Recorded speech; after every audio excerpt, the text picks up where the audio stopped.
आप सभी ने भूत, पिशाच, भूतनी, चुड़ैल आदि के बारे में सुना होगा, लेकिन इनसे भी बढ़कर एक और प्रेत आत्मा होती है जिसे छलावा कहा जाता है। इसका लोगों का शिकार करने का तरीका बिल्कुल अलग होता है। यह एक बहरूपिया होता है।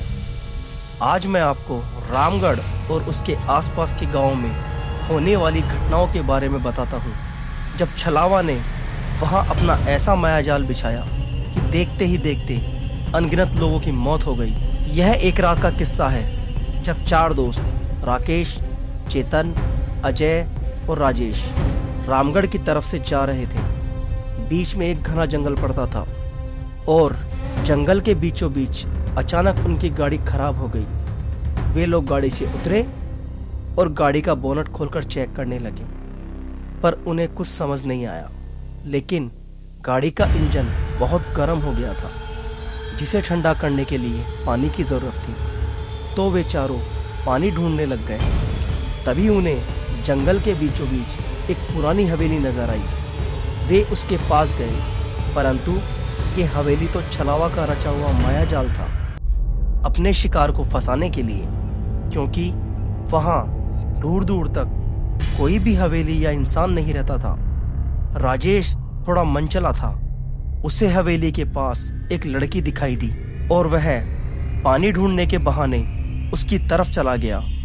राकेश ने उसे मना किया, अकेले मत जाओ, पर वह नहीं माना और कहा, तुम लोग इधर देखो, मैं उधर देखता हूँ, शायद कोई कुआं मिल जाए ताकि हम पानी ले लें। और यह कहकर वह चला गया।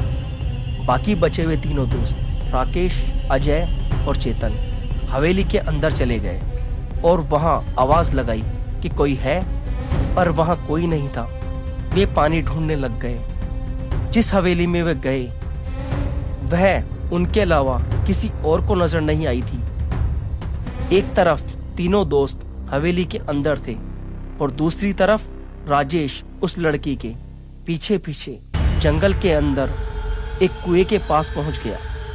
वहां पहुंचकर उसने पीछे मुड़कर देखा तो हवेली अब राजेश को नजर नहीं आ रही थी, पर उसे कुएं के पास लड़की दिख रही थी। राजेश उसके पास गया और उससे कहा कि आप कौन हैं और इतनी रात में यहाँ अकेली क्या कर रही हैं। तब उस लड़की ने, जो कि छलावा था, राजेश से कहा, मैं रास्ता भटक गई हूँ, मुझे पास के गांव में जाना था। तब राजेश ने कहा, कोई बात नहीं, आप डरो मत, अब मैं आपके साथ हूँ।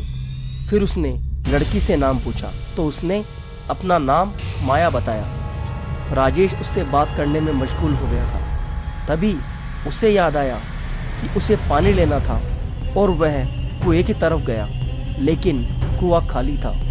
जैसे ही राजेश वापस लड़की की तरफ मुड़ा, वहाँ लड़की की जगह एक बूढ़ी औरत नजर आई।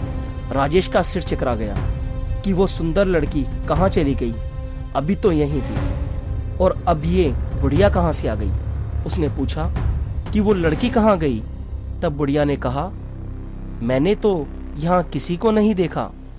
फिर राजेश माया माया चिल्लाने लग गया, लेकिन कोई जवाब नहीं आया। राजेश जैसे ही वापस मुड़ा, अब वो बुढ़िया भी गायब हो गई थी और वहाँ अब एक आदमी गन्ना खाता हुआ जा रहा था। राजेश ने पूछा कि वो बुढ़िया और लड़की कहाँ गई।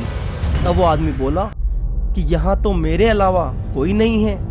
राजेश का सिर चकरा गया। उसे समझ नहीं आया कि उसके साथ आखिर हो क्या रहा है।